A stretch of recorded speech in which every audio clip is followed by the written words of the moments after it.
Hello everyone, Mikas here for your live electronic music tutorial. It's episode 204, and this is the continuity of a series. So I made a track in the past 4 episodes. If you watch it, guys, this is great. If you didn't watch it, you might want to watch this one because this is the mastering session of this very track that I made in the past 4 episodes. I pushed the envelope as much as I could because it was episode 200 to 203. So those 4 episodes, I really put everything. I got all the techniques I know. The best synth, the best plugins are all in there, and of course it is a template. But now that I finished that track, I finished the mixing, the mastering, the arranging, the sound design, everything is there, the track is finished. I'm gonna master it with you guys using the Waves plugins. Mastering is a very, very important process, guys. It's not to be underestimated, and I know now there's automated system that do some mastering, which is fine because it does give a certain quality standard to track. However, those systems will not give character that an engineer like me or other engineer will give. So for me, even if I know the systems are good, my mastering for me give me the exact result that I want, and I can really mold the track and get like a good fat loudness out of it.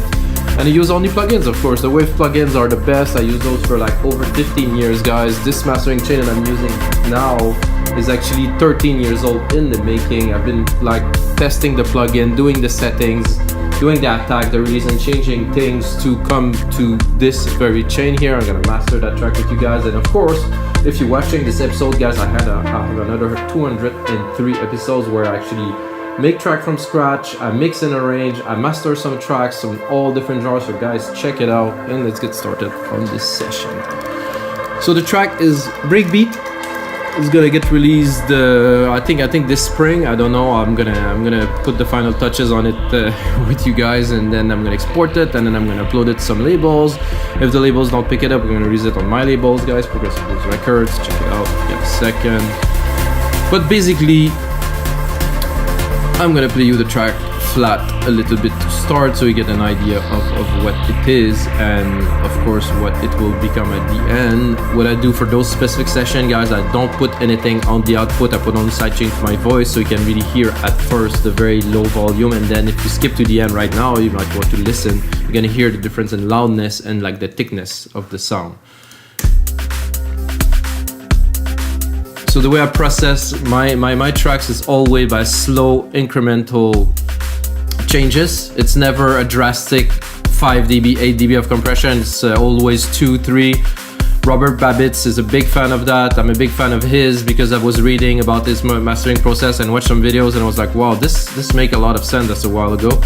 And also read some books about it, and everybody's agreed, not everybody, most people agree that you should not apply heavy compression or like 8 dB of compression or maximizing onto a track. You should go step by step and slowly mold it. So this way I'm able to achieve maximum loudness without really changing the structure of the track and keeping like a maximum amount of dynamic range, guys. So this is the track. I'm gonna skip here to the main part here.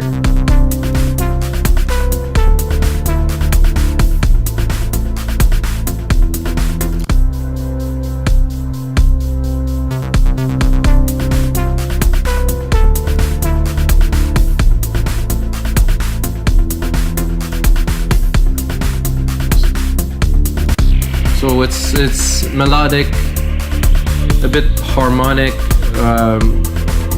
breaks, of course. It's in the Sasha style. Check out the Sasha's Burning Man set. Wow, this is why I made this track, literally because I listened to the set like 5 times and I was like, I'm gonna make something in that style with some really like kind of ethereal spacey pads, some breaks, some nice mid chuggy progression. So here's the result, guys. So let's check out the break here, right here.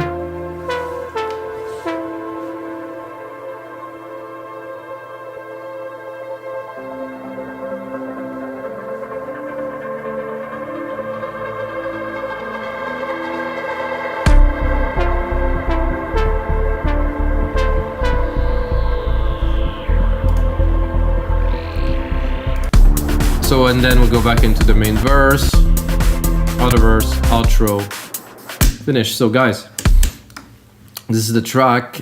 if you got a second, check the making of it. There's like 4 episodes because I started really first composing, then more composition, arrangement, then some more arrangement, and then the really finishing touch and micro arrangement. So I think it's worth it to have a listen. First plugin that I use is this. I just do a low cut, like a very minimal low cut, not to have the rumble of some parts. It's unnecessary for most music. It takes some space in the mix. This is how I do it. It's not necessary. Then I would add a little bit of analog fatness here using the VQ. I always do gain staging, so basically here I'm gonna do auto gain to see how far can I bring it without clipping. So if it's clipping, I'll bring it down. Same thing here. So at every input and output of each plugin, always have maximum loudness achievable, you know, so 0 really, or minus 0.01. It's very important to preserve loudness and to feed in the signal chain the loudness. So sorry guys, I got lost a little bit in the track. I have a linear EQ here, which I'm not gonna use. I got an L2, which I'm gonna use. Shaving the top a little bit. I'm not clipping yet here, so what I'm doing with this is really, the attenuation is so minimal. I'm gonna try to push it up a little bit more. Sometimes take a little bit of time before I get the loudness.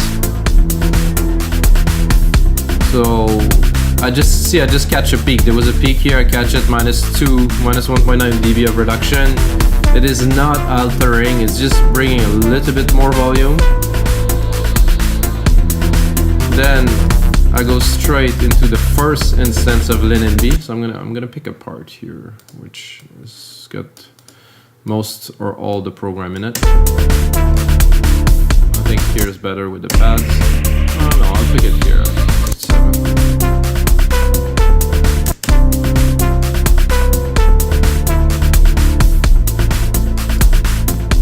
I'm gonna turn this one on. Again, the trim. Check the level of compression. Seems to be good. Let's listen without. I wouldn't call it harsh, but with it, much softer. I think I'll drop the master a little bit. Disalign the phase, make everything where it has to go, and mainly for me, after I apply this, it just sits well in the speaker. It's a hard thing to explain, but I think some of you guys will understand. Without. With. It's just perfectly aligned, just hit the ears, just at the right place. Oh, we have a little bit of clipping, so good. Always good to check. To have this, then we're going to go into an API 2500. This is for me a little bit of thickness. Let's put out. It contains a little bit of everything, but again, you can see 2 dB of reduction. Very, very minimal. Always keep the original material, you know, don't try to squash it. However, I do not have view meter, so I don't really know the loudness out of it. I can view it here. If I do this, minus 1.2. I guess we're close to optimal loudness. I could bring it, you know, if I want to be picky, I could bring it to 1 here. Let's see it at a peak here.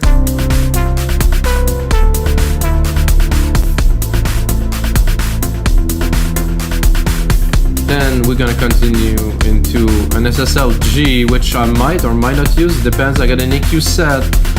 So this particular console has the attribute to give character to the low end without so much boosting the frequency. It's like the EQ setting is just there, it's just rich, so I'm gonna put it on. Maybe it will work, maybe not. I think I'm boosting a bit the high, which I will not. I will actually cut them 1 dB. Yeah, I definitely can perceive that. Like there's that air, that push in the low end that is just there. I've read about it. Some engineer talked about it. It was like, really, is this really a characteristic of this console? It's like, yeah, it has this chug, this something. It's just like the kick is more vibrant. It has more punch to it, more kind of wide volume. So we're gonna continue. Now I have a center. This center will process the stereo image. It will keep the center, put everything into perspective into the speaker, and overall give the impression there is more volume while there isn't. It's just that the signal is split and reunited together. So let's put it on. With, without. Maybe I'm gonna push it even a bit further.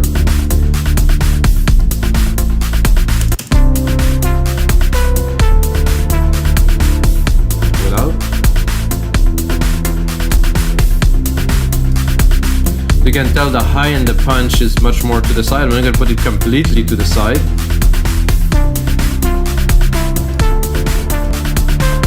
It has a big effect on the lead and the effect and the mid-highs. It's like, gives such presence. I got a Kramer tape, which I will not use this time because I don't think this track needs some fattening or some more harmonic distortion. I think it is fine the way it is. Then I'm gonna put an SSL G. However, again, very minimal compression, guys. This is to glue the track together, which is absolutely fine. However, I don't want to just kind of it to lose its punch and its dynamic, so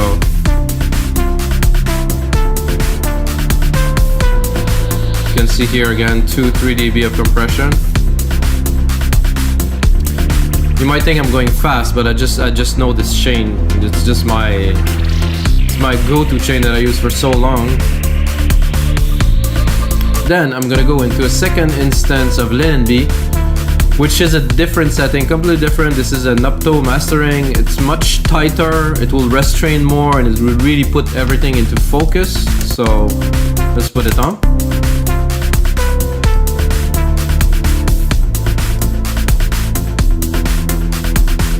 Without.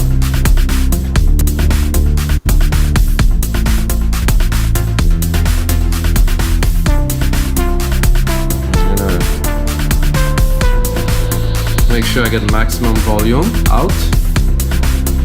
Loudness is not quite there yet. Is there? I don't know. Somehow my loudness is quite low here in comparison to what I usually have. So is the makeup is 0?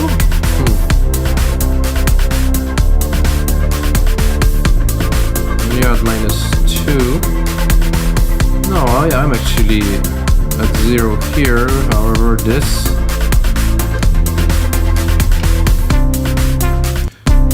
So the LINMB work well without. Let's remove both of these just for fun to give you an idea of the work of this. See, to me it sounds vague. It is there, the frequencies are there, but there's no focus. It's not like all together. With 1, very good. With 2, super focus. All the sounds hit the speaker just to perfection, where they should be in the frequency range, and they don't overlap. Then we're gonna finish this track, of course, with the L316, which I will drop the threshold for now. I'll do it with you guys. So this here. Now I'm gonna drop it until I see some gain reduction. And what I want, or what I don't want, is to alter the program. So you see this arrow, I drop both at the same time.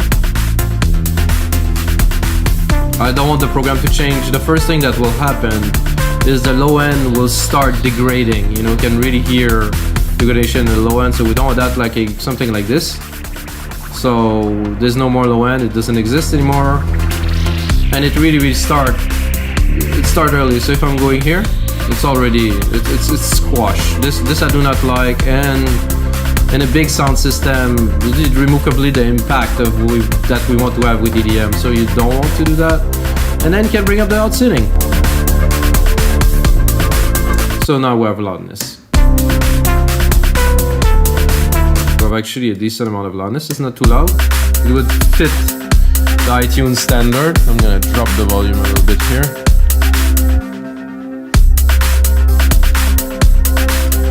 Now we can look at our setting, listen to the track, make sure that everything is tight, that there's no clipping, and then that's it, guys. This is how I master my track with the Waves plugins. Like I said, I've been using this chain for a long time. I also use UAD at some point, got back to Waves. There's probably a bunch I didn't use because it's been so long, and then update the pack. Maybe I should check into getting some of the newer stuff. I'm looking at the overall loudness. It's very good, it's low. So iTunes standard would be achieved and in the loft, so we're good to release this track. I don't think it will come out as very loud compared to other tracks, but it's not important.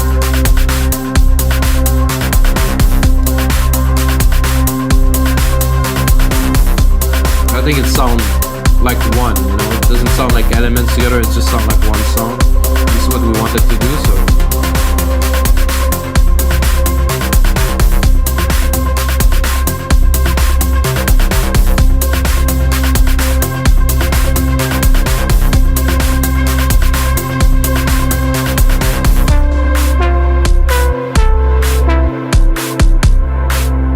Bass is rendering very well. Let's check the 16.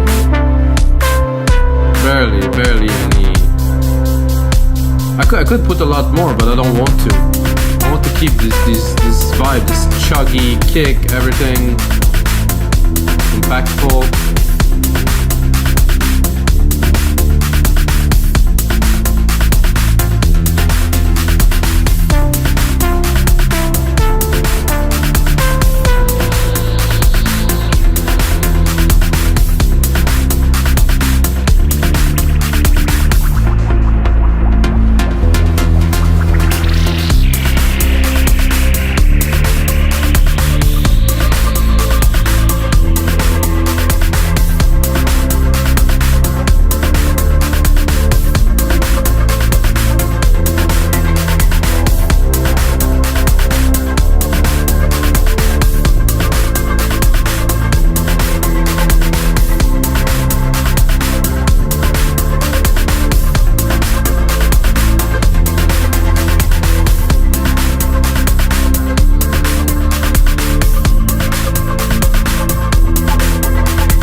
Alright guys, so this is gonna be it for episode 204 of your live electronic music tutorials, guys. Pretty stoked on that track. I hope you guys enjoy. You can get a copy of it eventually, or if you want just a copy to listen to, drop me a message below. I'm gonna send you a copy, guys. And until next time, may the sound be with you.